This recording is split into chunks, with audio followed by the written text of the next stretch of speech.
Hi hello നമസ്കാരം. ഞാൻ ഒരു കാര്യം പറയാൻ വന്ന കേട്ടോ. ഞാൻ എൻ്റെ ആദ്യത്തെ വീഡിയോസിലൊക്കെ ഞാൻ പറഞ്ഞിട്ടുണ്ടായിരുന്നു, നമ്മൾ യു എയിലൊക്കെ കെയർ ഗിവറായിട്ട് ജോലി ചെയ്യാൻ വരാനാണെങ്കിൽ നമ്മൾ ഏജൻറ്റിന് പൈസയൊന്നും കൊടുക്കേണ്ട കാര്യമില്ല എന്നുള്ളത്. അപ്പോൾ എന്നെ പരിചയമുള്ളൊരു കുട്ടി, എന്നെ പരിചയം എന്ന് പറഞ്ഞു കഴിഞ്ഞാൽ ഇപ്പോൾ ഈ ചാനലിൽ ഞാൻ വീഡിയോസ് ഇട്ടതിന് ശേഷം പരിചയമായിട്ട് എനിക്ക് മെസ്സേജ് ചെയ്ത കുട്ടി. ആ കുട്ടി ഇപ്പോൾ മൺഡേ ഇങ്ങോട്ട് വരിക കേട്ടോ. അപ്പോൾ ആ കുട്ടി വരുന്നത് ഏജൻറ്റിന് 50,000 രൂപ അങ്ങോട്ട് പൈസ കൊടുത്തിട്ടാണ് വരുന്നത്. അപ്പോൾ ആ കുട്ടി എന്നോട് പറഞ്ഞു, ചേച്ചി ആ പൈസ ഞാൻ കൊടുത്തതിന് ശേഷമാണ് ഞാൻ ചേച്ചിയുടെ വീഡിയോസ് കണ്ടത്, അപ്പോൾ അതിന് മുന്നേ കണ്ടിരുന്നെങ്കിൽ ഞാനത് കൊടുക്കില്ലായിരുന്നു എന്നുള്ളത്. അപ്പോൾ ചിലപ്പം ആ വീഡിയോസൊക്കെ കുറച്ച് ലെങ്തി ആയിട്ടുള്ളതുകൊണ്ടായിരിക്കും മിക്ക ആളുകൾക്കും അങ്ങനെ ഒരു സംശയം ഉണ്ടാവും. അപ്പോൾ അതുകൊണ്ടായിട്ടാണ് ഞാൻ ഈ വീഡിയോ ചെയ്യണേ. അപ്പോൾ നമ്മൾ യു എയിലൊക്കെ കെയർ ഗിവറായിട്ട് ജോലി ചെയ്യാൻ വരികയാണെന്നുണ്ടെങ്കിൽ നമ്മൾ ഏതെങ്കിലും ഏജൻറ്റിനെ കോൺടാക്ട് ചെയ്യുമല്ലോ ഉറപ്പായിട്ടും. അങ്ങനെ ചെയ്യുന്ന സമയത്ത് അവർ പൈസ ചോദിച്ചിട്ടുണ്ടെങ്കിൽ നമ്മൾ പൈസ കൊടുത്തൊന്നും വരേണ്ട കാര്യമില്ല കേട്ടോ. കാരണം വെച്ചിട്ടുണ്ടെങ്കിൽ യു എയിൽ ഓരോ ഏജൻറ്റും പൈസ ചോദിക്കുന്നവരുണ്ട്.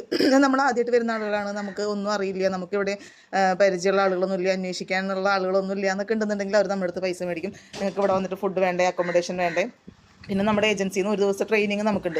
അപ്പോൾ ഈ പേരൊക്കെ പറഞ്ഞിട്ട് അവർ പൈസ ചോദിക്കും. അപ്പോൾ ഒരിക്കലും നിങ്ങൾ പൈസ കൊടുക്കരുത്. അപ്പോൾ ഞാനിപ്പം ഇങ്ങനെ പൈസ ആവശ്യമൊന്നുമില്ല എന്നൊക്കെ പറഞ്ഞതിന് ശേഷം ആ കുട്ടി ആ ഏജൻറ്റിൻ്റെ അടുത്ത് ചോദിച്ചത്രേ, ഇങ്ങനെ പൈസ വേണ്ടാന്ന് ഞാൻ അറിഞ്ഞല്ലോ ചേച്ചി. അപ്പോൾ ഞാൻ ചോദിച്ചപ്പോൾ പുള്ളി ഇങ്ങനെ എവിടം തൊടാത്ത രീതിയിലാണ് മറുപടി പറയണേ എന്നുള്ള രീതിയിലൊക്കെ. അപ്പോൾ ആദ്യമേ തന്നെ നിങ്ങളൊരു ഏജൻറ്റിനെ കോൺടാക്ട് ചെയ്യുകയാണെങ്കിൽ അവർ പൈസ ചോദിക്കുന്നുണ്ടെങ്കിൽ നിങ്ങൾ അറിയാവുന്ന രീതിയിൽ തന്നെ സംസാരിക്കുക. ഇത് ഞാൻ ആദ്യമേ ഒരു വീഡിയോയിൽ ഞാൻ പറഞ്ഞിട്ടുള്ളതാണ്.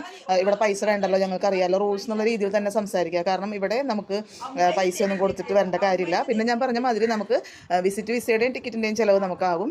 അത് പക്ഷേ ഇവിടെ വന്നിട്ടുണ്ടെങ്കിൽ ഇപ്പം എൻ്റെ ഒരു ഏജൻറ്റാണ്, എനിക്ക് പരിചയമുള്ള ഒരു ഏജൻറ്റേ ഉള്ളൂ. ഒന്നിൽ കൂടുതൽ ഏജൻറ്റുകളുണ്ട്, പക്ഷേ എനിക്ക് ട്രസ്റ്റ് ചെയ്യാൻ പറ്റുന്ന ഒരാളേ ഉള്ളൂ. അപ്പോൾ ആ ആളാണെങ്കിൽ വിസയുടെയും ടിക്കറ്റിൻ്റെയൊക്കെ ക്യാഷ് നമ്മൾ എന്താ പറയുക ജോലിക്ക് കയറി എന്താ പറയുക അവിടെ നമ്മൾ സ്ഥിരമായി നമ്മുടെ സ്പോൺസർ നമുക്ക് വിസ അടിച്ചതിന് ശേഷം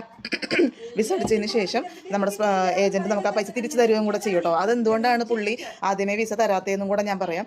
കൂടുതൽ പെൺപിള്ളേരും ജോലിക്ക് പോകാൻ റെഡിയാന്നൊക്കെ പറഞ്ഞിട്ട് വരും. പക്ഷേ ഇവിടെ വന്നു കഴിയുമ്പോൾ ഇതുപോലെ അവർക്ക് പല കണക്ഷൻസ് വരും, ഫ്രണ്ട്സ് വരും. അപ്പോൾ അവർ ഒന്നും പറയാതെയൊക്കെ ഏജൻറ്റിൻ്റെ അടുത്ത് നിന്ന് പോയി കളയും. അപ്പോൾ ഈ പുള്ളിക്ക് പൈസയൊക്കെ നഷ്ടം വരുന്നുണ്ടല്ലോ. അപ്പോൾ അങ്ങനെ 1-2-3 തവണ പുള്ളിക്ക് അങ്ങനെയുള്ളൊരു പണികളൊക്കെ കിട്ടിയോണ്ടാണ് ആൾ ആദ്യം നിങ്ങൾ കയ്യിൽ നിന്ന് പൈസ എടുത്ത് തരൂ, ജോലിക്ക് കയറിയതിന് ശേഷം അത് റീഫണ്ട് ചെയ്യാന്നുള്ള രീതിയിൽ പറയണത്.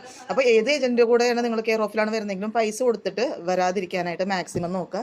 ഇവിടെ അങ്ങനെ പൈസ കൊടുത്തിട്ടൊന്നും വരേണ്ട കാര്യമില്ല. പിന്നെ വിസയുടെ ടിക്കറ്റിൻ്റെയും പൈസ തിരിച്ചു തരാമെന്ന് പറയുന്നത് മിക്ക ഏജൻറ്റുമാരും ചെയ്യില്ല കേട്ടോ. അതിൽ ഞാൻ ഉറപ്പൊന്നും പറയുന്നില്ല. അത് എൻ്റെ ഏജൻറ്റ് അത് ചെയ്യും, അതെല്ലാ ഏജൻറ്റുമാരും ചെയ്യുമെന്ന് ഞാൻ പറയുന്നില്ല. മിക്ക ഏജൻറ്റും പൈസ തിരിച്ചു കൊടുക്കാറില്ല.